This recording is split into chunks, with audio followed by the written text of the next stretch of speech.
And there's people who become more violent just because they become products of their environment. And like I say, if you're in a culture where violence is esteemed and rewarded, then it's just making people much worse. Yeah. Did you find yourself become more aggressive then? Yeah, you have to. You have to stand up for yourself in all situations. Whatever someone throws at you, you have to throw it back right away because everybody's watching. Yeah. So, there's situations that I got in that I had to stand up for myself. When you came out, did you go back to how you were before you went in, or did you? I'll give you an example actually. Is this thing's still going? All right. I'm up at my mum and dad's house for a year, my first year, and I'm on the dole. Can't get a job going, and mum says I'm like a puppy dog following around the house waiting for orders because I'm institutionalised. I'm used to the way you're supposed to behave in prison, not the way you're supposed to behave in the real world. I decided to move down south because I want to raise my profile in London, to get my speaking going, get my literature going, which worked over time. But when I first moved down here, straight out of my parents' house, got this moving van. It was a one-way deal, take it from the business up in the north, drop it off at some business down here. I take it to the house I'm moving into. We unload all my stuff, and the guy I live with, he offers to drive behind the van so I can take the van back, and he's going to take me back to the house. So we get to this rental place at night, and I park it outside, and there's three young, they're about in their 20s, rough-looking lads working there. And the first thing they come running out and say, "You can't park there, you got to park over there." I'm just really yelling in my face, really rude. Now, if someone yells in your face really rude in prison, you're likely to yell back at them or punch them. So I'm feeling that response kicking in. But I'm thinking, this is the real world, you can't behave like that. Do what they say, you don't want to go back, get in a fight. So I jump in, say, "Alright, no worries mate," jump in, park the vehicle, come inside. Go inside, and then they're like, kind of swearing at us, like, what the hell are you doing bringing this van here?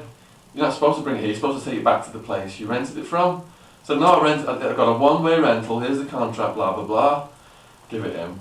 And they're getting ruder and ruder to me, and they get on the computer and say, "Oh, it's not showing our computer system, it's not, we can't leave it here, there's nothing we can do." And the reaction started to build and build in me. Now I'm like, I've come from America where there's customer service, they don't talk to people like this. I'm still trying to be polite. And in the end they just started swearing at me and telling me to get the hell out of there. And it went off in my head, it really did, it was like an eruption. And I just started yelling, I was ready to fight him, and the guy with me, he was like, he was backing me up, and he was looking at me like, and we always laugh about it now, to this day. Prison rage, I had prison rage, yeah, and in the end the guys took the van, so. And then about a month later that company was on the news, it went bankrupt.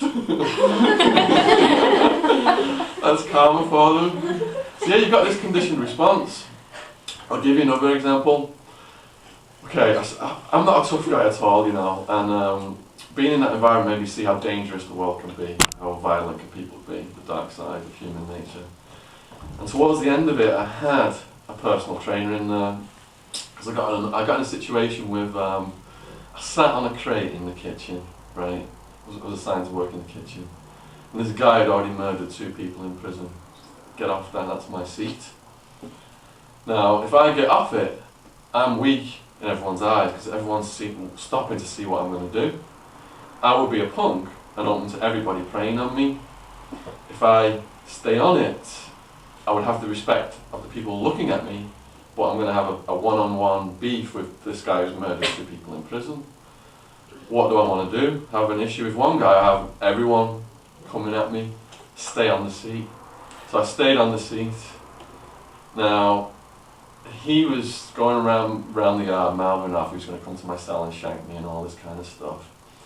And I was working out with a guy called Iron Man back then. You're not supposed to train people martial arts in prison.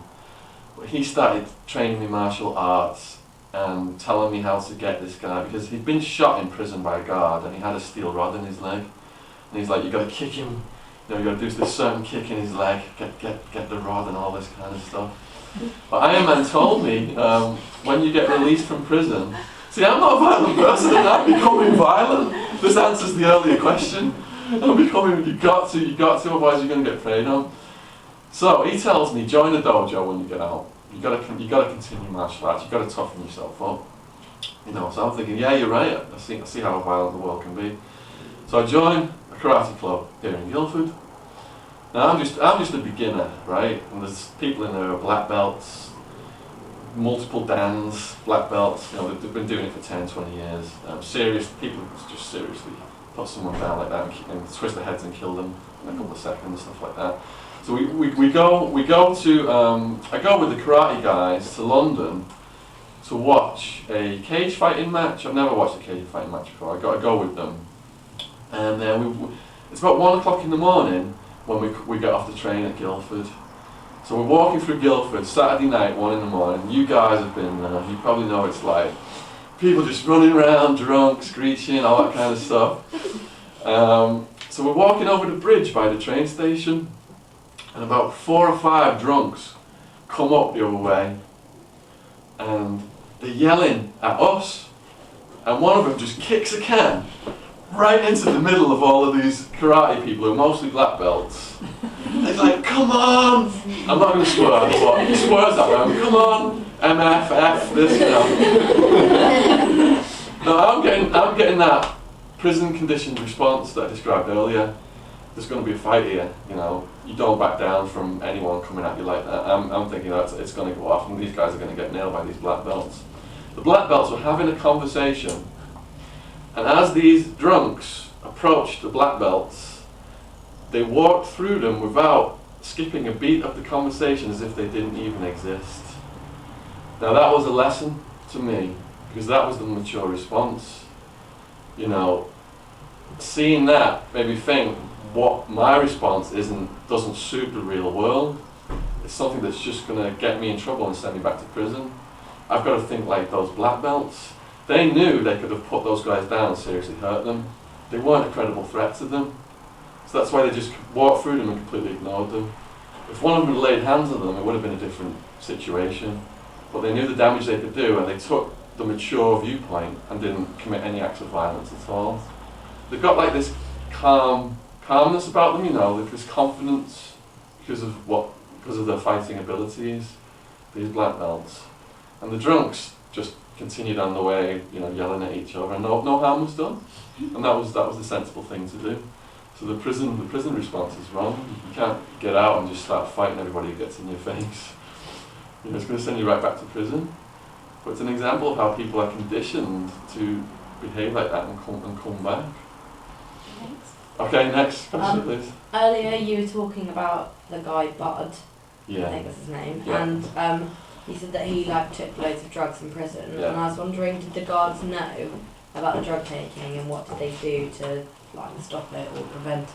Half the time the guards are bringing them in, and it only takes 1 or 2 guards to flood the prison. Guards consider themselves low paid to be working in extremely risky environments.